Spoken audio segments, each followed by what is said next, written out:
Pues en el día de hoy voy a hablarles sobre enfermedad meningocócica, algunos datos que hemos hecho, sobre todo en la costa, y cómo está esta patología en este momento actualmente. No tengo conflicto de interés. Empiezo con esta diapositiva en el cual creo que todos debemos de saber que a pesar de que el meningococo afecta solamente a los humanos, y yo creo que el hecho de afectar a los humanos significa que es una patología que podemos controlar con vacunas. O sea, acuérdense, si el huésped es el humano, únicamente podemos controlarlo con vacunas. Sin embargo, esta diapositiva les está mostrando que esta Neisseria gonorrea que ustedes ven aquí, perdón, que ustedes ven en la parte de arriba, está compartiendo algunas cosas, sobre todo con Neisseria meningitidis. Y eso significa que algunas vacunas que se están usando para Neisseria meningitidis pueden impactar en Neisseria gonorrea. Entonces tenemos que tener en cuenta esto en algunos escenarios. Este es un germen que realmente es muy complicado muchas veces para poderlo entender. Sin embargo, necesitamos algunas cosas para poderlo clasificar y que todo el mundo esté hablando el mismo idioma. A pesar de que todos seamos médicos aquí, que tengamos diferentes especialidades, algunos somos todos infectólogos pediatras, pero igualmente no todos somos iguales como infectólogos pediatras. Entonces, hay que entender las bacterias igual, a pesar de que se llaman meningococo, no todas son iguales. Y tienen algunas características y ustedes pueden ver la constitución del meningococo, sobre todo el polisacárido capsular, es donde es una estructura muy importante desde el punto de vista de evasión del sistema inmune, pero que también le confiere ciertas características para poderlo clasificar. Y otras proteínas que ustedes ven aquí, como proteínas de membrana externa, por ejemplo, que ven en la parte izquierda, o proteínas que están en el citoplasma, que en este momento son importantes desde el punto de vista de interacciones y también de vacunas. Pero en una forma mucho más concreta para poderle decir cómo se clasifica este meningo. Este es un ejemplo de una cepa de meningo, sobre todo meningo serogrupo B, serotipo 4, serosubtipo P1.19.15 y un inmunotipo ST32-ST5. Para que ustedes entiendan qué significa eso y cómo comemos esto, ¿de acuerdo? Es como si tuviéramos en el momento, acuérdense que este que es el serogrupo B lo da el polisacárido capsular. La estructura del polisacárido capsular es el que le da la denominación del serogrupo. Acuérdense que hay 12 serogrupos principales, pero sin embargo hay 6 que son los que más patología producen, pero prácticamente en algunas regiones los 5 más importantes son estos, el A, el B, el C, el W y el Y. En algunas regiones el X, ¿de acuerdo? Y ya saben que el serogrupo está dado por el polisacárido capsular. El serotipo 4 está dado por la proteína de la membrana externa por B, y hay diferentes proteínas por B, ¿sí? Y además de eso, el serosubtipo lo da la proteína de membrana externa por A. Y sin embargo, también hay diferentes por A, o sea, hay diferentes variantes de por A. Y el genotipo lo da este lipooligosacárido, que es la secuencia genómica. Entonces, para poder entender, por ejemplo, el meningo, yo le he puesto un ejemplo como este, o sea, yo me llamo Wilfrido, de acuerdo, soy pediatra infectólogo, pero también hay muchos pediatras infectólogos aquí. Puede que alguno también se llame Wilfrido como yo. Eso quiere decir que ahí todavía no tenemos ninguna diferencia, ¿cierto? Somos pediatras infectólogos, nos llamamos Wilfrido. Yo soy apellido Coronel, pero mi apellido Coronel es doble L, ¿sí? Pero pueden haber otro que se llame con una sola L. Sí, Wilfrido Coronel con una sola L, que es pediatra infectólogo. Sin embargo, a la pronunciación todavía no hay diferencia al respecto. Pero yo soy de Cartagena, de Colombia, y otra persona puede ser de Paraguay, Asunción. Y eso no es virtual, esto es realidad.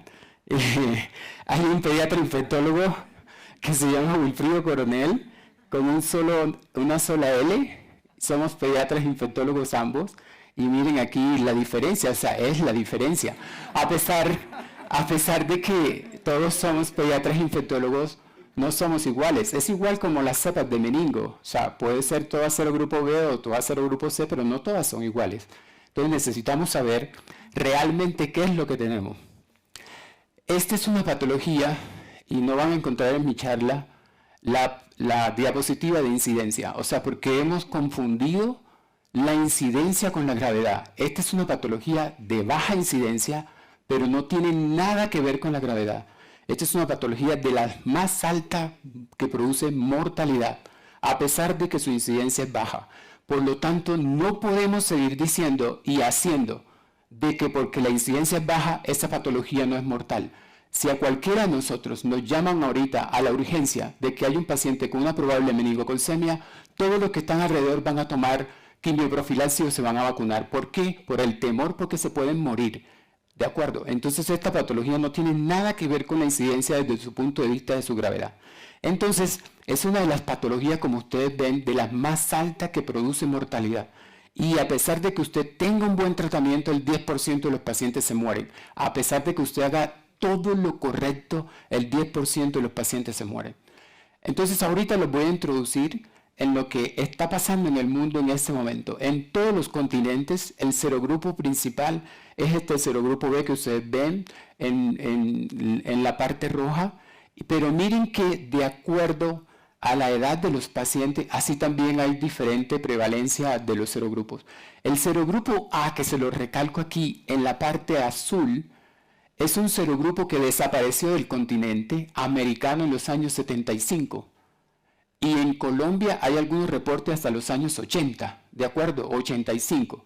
Quiero que se graben ese serogrupo A, o sea, no hay en América desde el 75. Pero si ustedes ven en la parte de abajo, ¿sí? Ven que en los menores de un año predomina el serogrupo B. Eso está muy sensible. En los menores de un año predomina, es prevalente el serogrupo B. Pero si uno va avanzando un poco en la edad, ustedes ven que en la parte de adolescente, que es la parte verde, ya hay otros serogrupos como el C y el W. Entonces tengan en cuenta esto. Ese es el mapa de los serogrupos en el mundo, ¿sí? En las Américas, por ejemplo, predomina mucho más, es más prevalente. Desde Centroamérica hacia arriba, el serogrupo B, el C, el Y. Pero ustedes ven en el cono sur que predomina o es prevalente el serogrupo W, el C en Brasil. Y están viendo ese serogrupo A que antes estaba en Brasil y que prácticamente toda la carga de enfermedad se fue hacia África, como se los mostré antes. Entonces, desde el 75 no hay reporte de serogrupo A en Colombia ni en ninguno otro de los países latinoamericanos o americanos. Esa es una patología, este es un germen que le gusta la nasofaringe, ¿de acuerdo? Está en la nasofaringe peleando con el neumococo, con el Haemophilus influenza, ¿quién es más? Es uno de los gérmenes más promiscuos que hay, ¿de acuerdo? Porque igualmente hay intercambio capsular de genes y lo demás.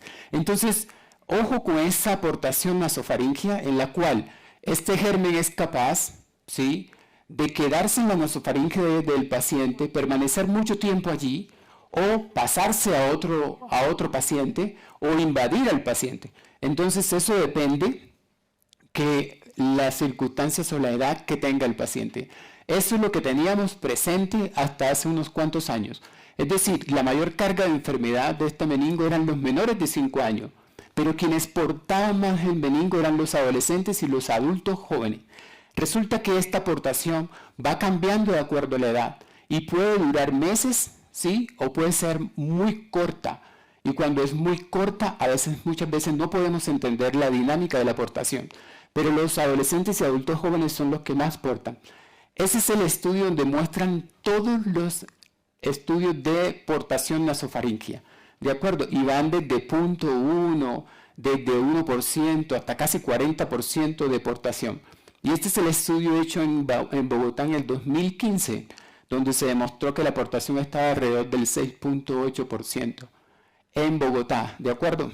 Entonces, ese es el estudio que nosotros acabamos de hacer, que está publicado este año, de portación nasofaringea utilizando técnica de 16S en Cartagena. Testeamos más de 600 adolescentes y encontramos una aportación de 1%, 1.9%. Miren que en Bogotá antes era 6.85%. Muy diferente a varios países latinoamericanos, pero muy similar a México, por ejemplo, o en Venezuela. Lo importante de este estudio es esto. Miren lo que encontramos. Portación de serogrupo A. Portación de serogrupo A que antes no se había identificado desde los años 75. ¿Esto qué significa? Una posibilidad de que tenemos igualmente asentamientos africanos en nuestra costa, y eso es una posibilidad de que tengamos ahorita serogrupo A. Y esto es una bomba de tiempo que ustedes tienen que tener en cuenta, igualmente las entidades públicas. ¿Por qué? A pesar de que tenemos vacuna que está cubriendo el serogrupo A, ojo que podemos empezar a tener brotes por serogrupo A. Estas son todas las poblaciones que están en riesgo para meningo. Los menores de 1 año son los que tienen una alta riesgo, más de 8.5 veces más que la población.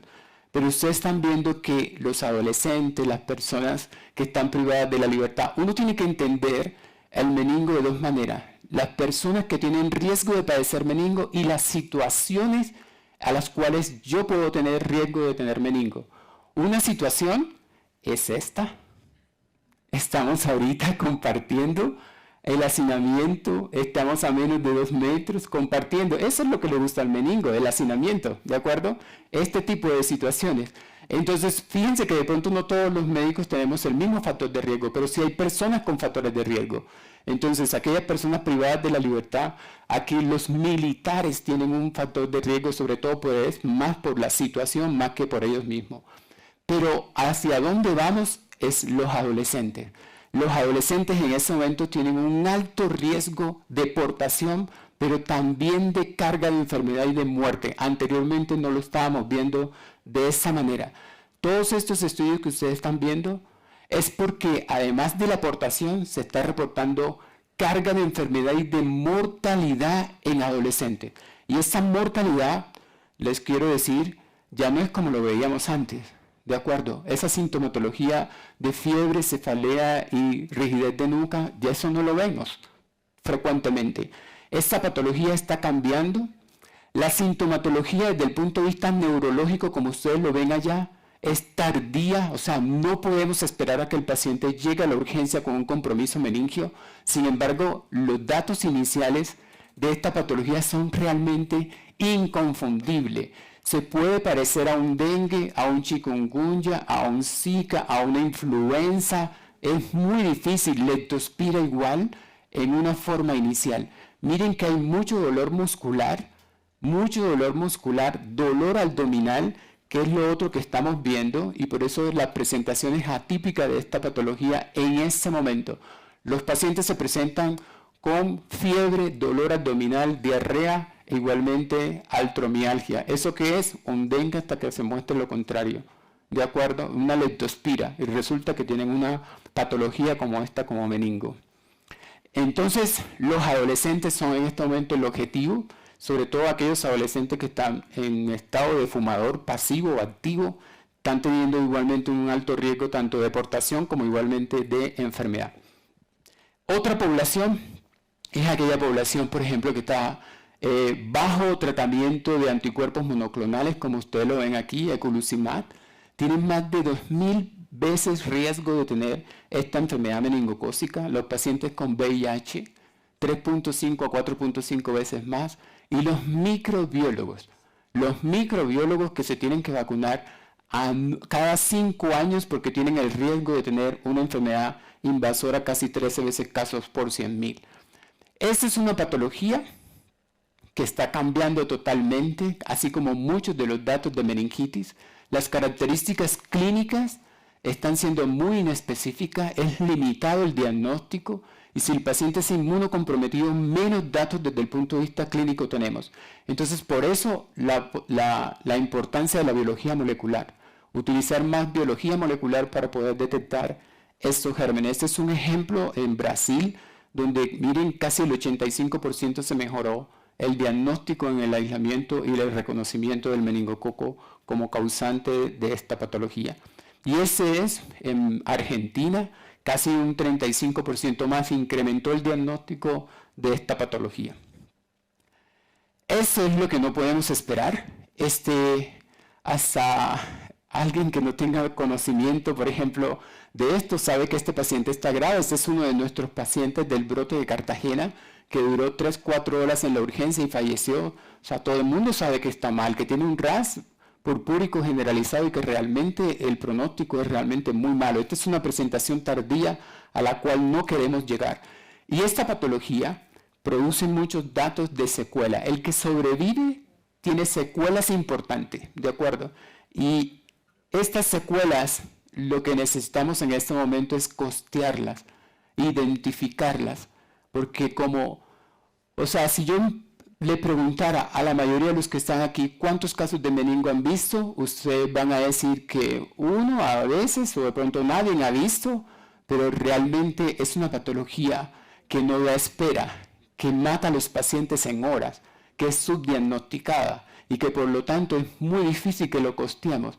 Sin embargo, ese fue el costeo del brote en Cartagena, en el cual ustedes lo pueden ver que fue un costeo mucho más bajo que lo que se reporta en la literatura, pero fue porque el 50% de los pacientes de nosotros fallecieron, 49% de mortalidad. ¿Cómo íbamos a costear en donde el 49% de los pacientes fallecieron en las primeras 16 horas? Ni siquiera ingresaron a la hospitalización, sino en la urgencia. ¿Qué costeo médico vamos a tener? Ninguno. Por eso esa patología desde el punto de vista de costo-efectividad no es rentable. Entonces, esto es lo que necesitamos hacer visible las secuelas. Los que viven o los que sobreviven tienen un 20% de secuelas. Esta es otra niña de nuestro brote. Miren que hay amputaciones, hay igualmente datos de pérdida de piel, injertos, ¿de acuerdo? O sea, es una patología realmente catastrófica. Como les decía, este es el mapeo de Colombia y miren en la parte de abajo, aquí, ustedes van a ver los únicos datos de meningo A aislados en el 85 y a partir de ahí desapareció el serogrupo A. Eso no solamente lo tenemos que vigilar desde el punto de vista de serogrupos, sino también tenemos que vigilarlo desde el punto de vista de complejos clonales. Y este es el brote de Cartagena, donde les voy a mostrar algo. En la parte izquierda ustedes van a ver ese que dice ST4144, fue el complejo clonal mucho más frecuente aislado en Cartagena, pero miren en ese momento en Colombia lo que está predominando. O sea, esto es una alarma lo que les voy a decir, porque el serogrupo que predomina en Colombia es el C, y miren el complejo clonal ST11, el de Colombia, en el serogrupo C, que es el que está aquí abajo, ST11.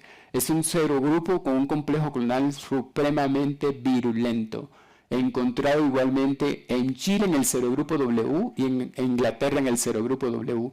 Y miren, los serogrupos B en Colombia son 94, 93, es un complejo clonal único de Colombia y que puede tener un comportamiento igualmente como el serogrupo C o el W. Entonces, no es solamente en Colombia, es una presentación de brote, tenemos que verlo así, es una presentación de brote. Ese fue el brote de Buenaventura, donde miren que desde 2015 al 2016 todos los que están en la barra roja fallecieron.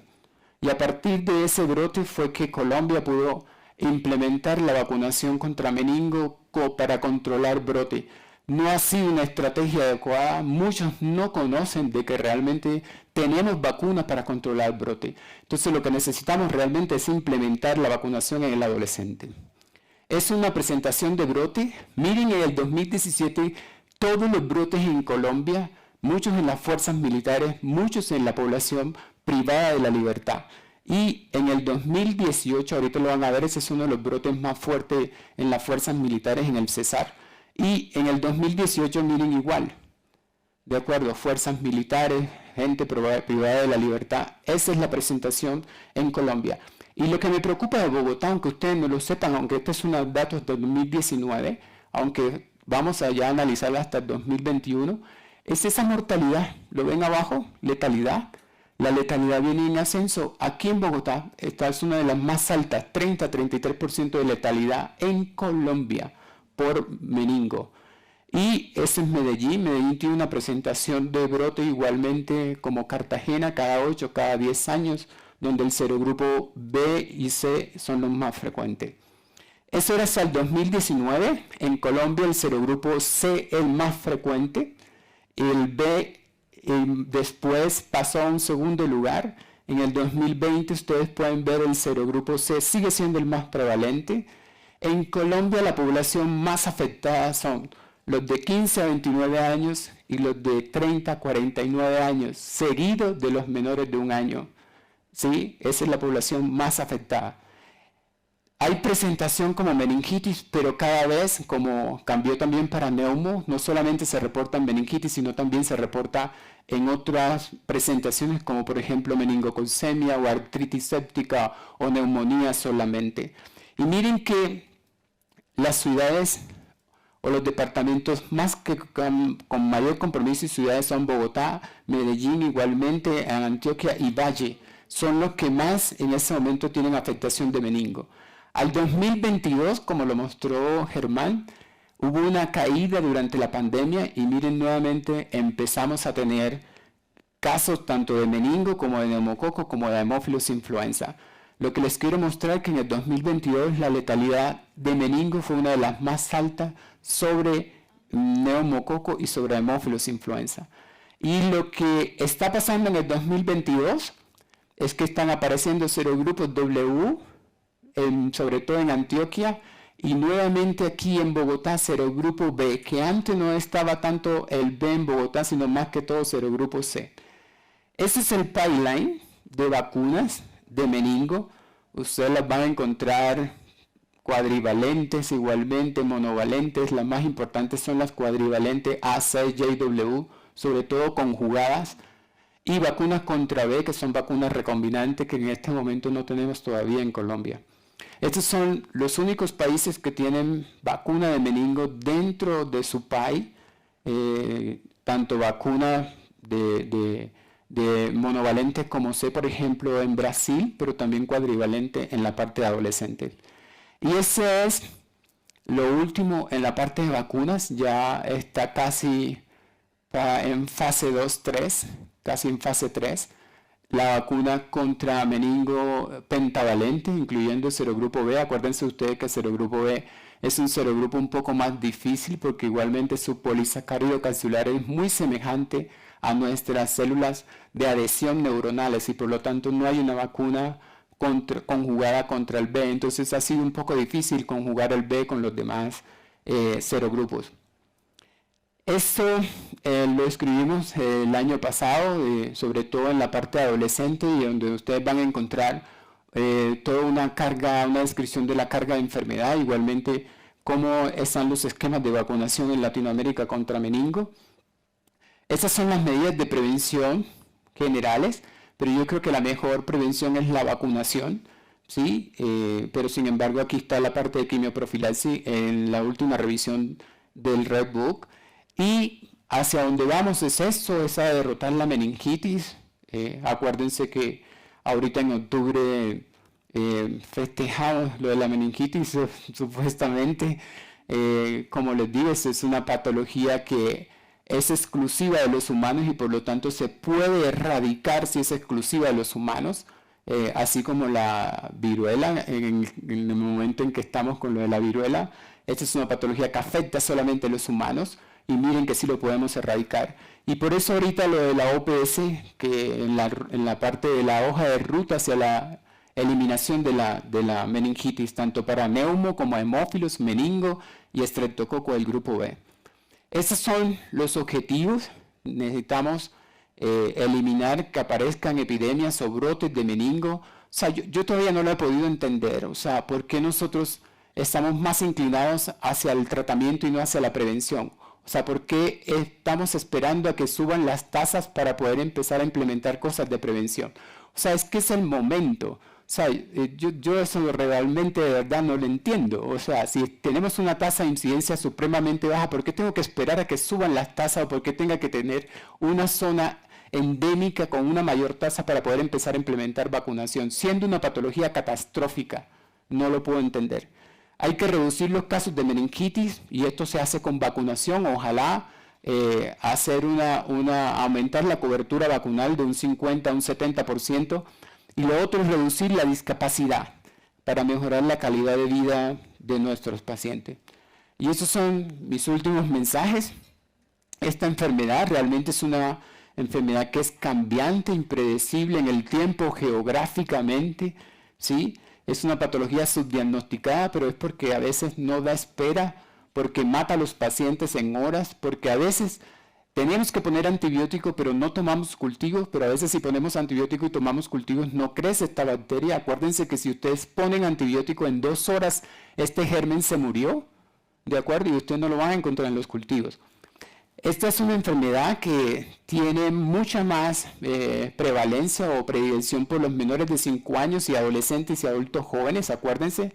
El serogrupo C es el más prevalente en este momento en Colombia, igualmente que en otros países latinoamericanos, seguido por el B y el W. Y acuérdense que en el cono sur el W está siendo igualmente el más prevalente, pero ya tenemos casos de W en Colombia. En Centroamérica predomina más o es más prevalente el C y el Y.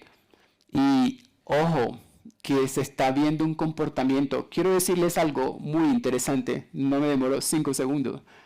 Entre el B y el C, como se parece mucho el polisacárido capsular, el B es alfa 2.9 y el C es alfa 2.8, es muy similar que ellos hagan intercambio capsular. Y uno de los complejos clonales más virulentos que tenemos es el ST11, que lo está aportando el serogrupo C. Y nosotros también tenemos B. Ojo con ese cambio capsular.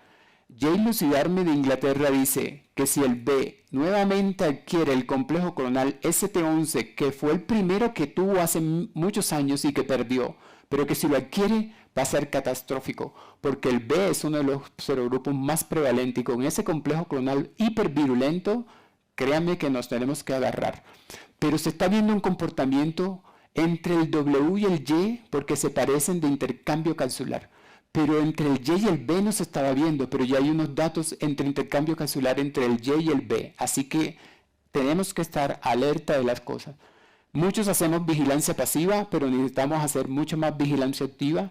Los datos epidemiológicos son importantes. Esto, como les mostré, del serogrupo A que encontramos de importación en Cartagena. ¿De acuerdo? Y realmente la vacunación es la mejor estrategia de la prevención. Muchísimas gracias.